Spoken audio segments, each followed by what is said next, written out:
Di situ ada pecahan akrilik ya. Di pagar itu kan tutup semua dan ada pecahan akrilik.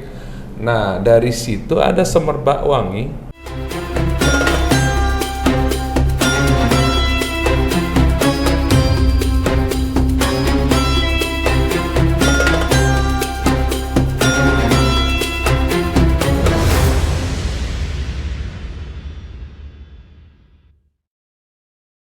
Assalamualaikum warahmatullahi wabarakatuh. Waalaikumsalam warahmatullahi wabarakatuh. Alhamdulillah hari ini kita kembali lagi dalam mau acara What's Story tentang umroh dan haji, story dan di sebelah saya ada Om Fadli. Nah ini dari Padi mungkin udah nggak asing lagi gitu kan. Aku enaknya manggil Bapak apa Om?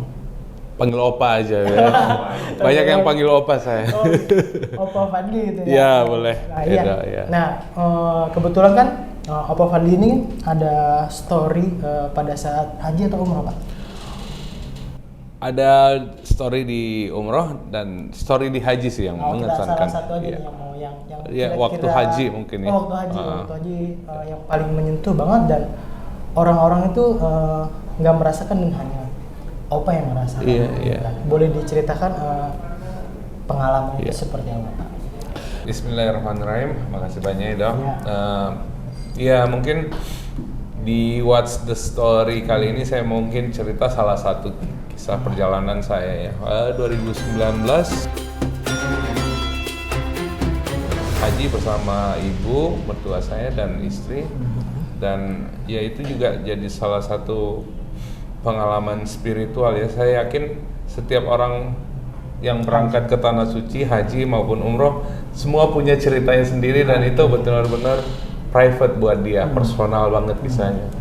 Buat saya ada hal-hal yang personal buat saya waktu itu. Contohnya waktu salah satunya adalah kami singgah berjalan dengan salah satu ustadz di sana, Ustadz Mukimin namanya, Ustadz Amin ya waktu itu. Beliau Masya Allah mengajak kami bertuju ya waktu itu jalan ke makam di Ma'la. Di Ma'la itu kita datang ke makam keluarga baginda Rasulullah SAW. Dan waktu itu dekat, kita dibatasin pagar ya dekat makam Ibunda Sayyidah Khadijah radhiyallahu anha. Dan di dekat makam itu ya kita ikut dan berdoa ya. Kan memang terbatas, memang ada ruang terbuka, tapi ada pagar dan ditutup oleh akrilik. Nah kami bertujuh, kalau nggak salah berdiri di situ dan kita dicerita bahwa itu makamnya pamannya Rasulullah Hamzah radhiyallahu anhu dan keluarga-keluarga, kalau nggak salah Abdul Muthalib ya, kakek baginda Rasulullah. Dan kita dekat banget, kurang lebih 4 meter dari makam Sayyidah Khadijah radhiyallahu anhum. Dan di situ ada pecahan akrilik ya. Di pagar itu kan tutup semua dan ada pecahan akrilik. Nah dari situ ada semerbak wangi.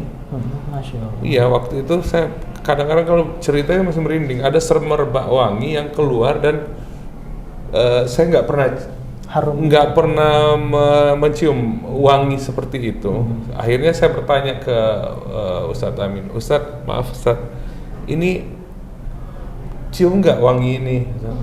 Oh Mas Fadli cium, Pak Jenderal cium, yang lain mencium bau, aromanya kecium. Iya Ustadz, ini lembut banget, itu lembut banget dan wanginya nggak habis-habis. Dan itu keluar dari pecahan akrilik itu ya. Wanginya nggak habis-habis. Saya juga masih mikirkan orang kepo ya. Mungkin ada orang yang naruh minyak wangi di akriliknya. Saya cium nggak ada, sama sekali nggak ada yang naruh minyak wangi di besi-besinya atau dia langsung. Ustadz Amin bilang ya ada waktu memang orang bisa mencium wanginya. Ada orang juga yang ada waktunya wanginya nggak tercium. Dan ya insya Allah kita ini beruntung. Saya itu semua di situ terharu sampai mau menangis, mengalami perasaan itu. Jadi itu adalah salah satu pengalaman yang spiritual yang tidak terlupakan dalam hidup saya. Masya Allah, saya bahagia banget bisa mengalami hal itu, dan saya yakin setiap orang ya, setiap umat Rasulullah SAW yang datang ke tanah suci akan menemukan sendiri kisah perjalanan yang personal hanya untuk dirinya, insya Allah. Mungkin itu yang saya bisa cerita. Oke, terima kasih Bang. Iya. Nah jadi sangat inspirasi banget ya, karena emang nggak semua orang bisa merasakan hal itu gitu kan. Dan mungkin ini anugerah dari Allah juga mungkin. Insya Allah. Rombongan keluarga Om Fadli gitu ya kan. Dan juga mungkin buat teman-teman semua atau saudara-saudara yang punya kisah unik juga dalam pada saat ibadah umroh atau haji, nanti bisa share ke kita juga, nanti kita dimunculin admin di kolom deskripsi buat share cerita juga gitu ya kan. Mungkin segitu aja Pak Fadli. Nanti next mau diceritain lagi pada saat umroh bareng istri atau bareng keluarga, bareng rekan gitu. Nanti kita ada waktu kita ceritain lagi. Ada beberapa kisah, tapi sebenarnya memang berbagi hikmah aja, bukan buat bermaksud bermaksud pria atau segala macam ya.